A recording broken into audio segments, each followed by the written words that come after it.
Well, in a recent article, actor Robert Davi wrote that if Hollywood hates enforcing immigration laws so much, they ought to stop controlling access to their parties.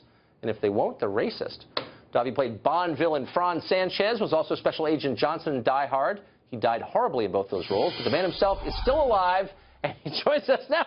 Robert, it's great to see you. Great to see you. This piece, I just loved it. I must read the nut of it here. I propose Meryl Streep, Chelsea Handler, Richard Gere, Robert De Niro, and others lead an Oscar first.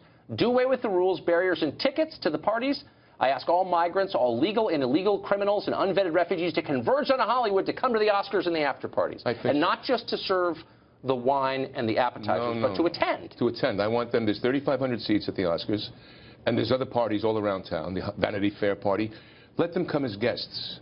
Give 3,000 tickets to the illegal immigrants, the criminals, the refugees. Let them enjoy the Wolfgang Puck dinners and the governor's ball and the entertainment. I think it's about time that Hollywood, which they do great things, and I respect all those talents, by the way. I disagree vehemently the message they're giving America. So I want to have all of the migrants, I ask all of you, if you're listening to me, converge on Hollywood Boulevard on the night of the Oscars and be guests of all the people that believe we should have a country of no law and no order. And no barriers. And no barriers. I mean, there might be, that's what my concern is. Outside the Vanity Fair party, there might be barriers keeping people out. Well, that's the other caveat. I don't want any barriers. And I say that the men in blue, the police officers, Hollywood shouldn't hire them to protect them anymore. Of course not. They shouldn't have those protections. I mean, the hypocrisy of it all, you know. And then, after the party, bring tents and camp out in Bel Air. There's 9-acre homes. There's a lot of acres. I think they should camp out there and see what happens. I mean, we're all for, and this is with love in my heart. This is with love in my heart. That's how you sign the peace, with great love. Do you think this will happen?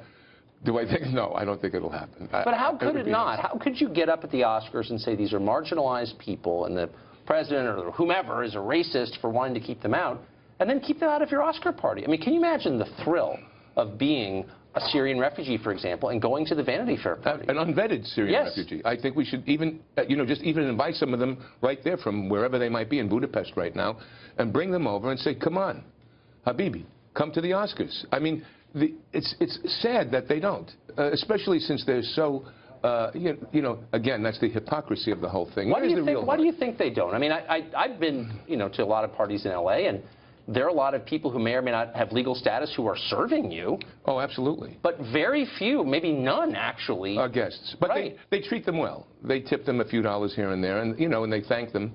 No, look, there's a lot of people, let me, with the caveat of this, a lot of people in Hollywood have big hearts. A lot of talents have big hearts. But I think a lot of them do, They do, absolutely. And they do great things.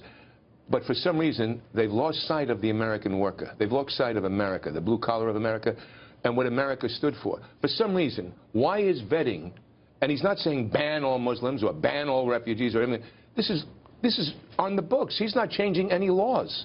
And even the 7 states that Obama, countries that Obama had put down, there was no buzz to that. Talk about the media for a second, This media thing, and we hear all the brouhaha of the media. I have an idea for the administration and all of everyone.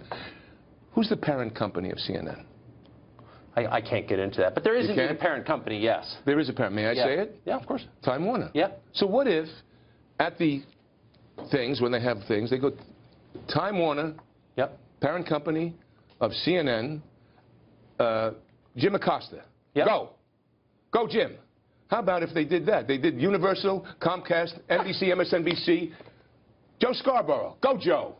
Now, all of a sudden, because if the president is held accountable, and he's the main guy, shouldn't those companies be held accountable? And maybe they'll think twice about how they're distorting news. Great question. Robert Davi, you haven't made many friends today in your hometown, but thank you for joining us. Thank you for having me.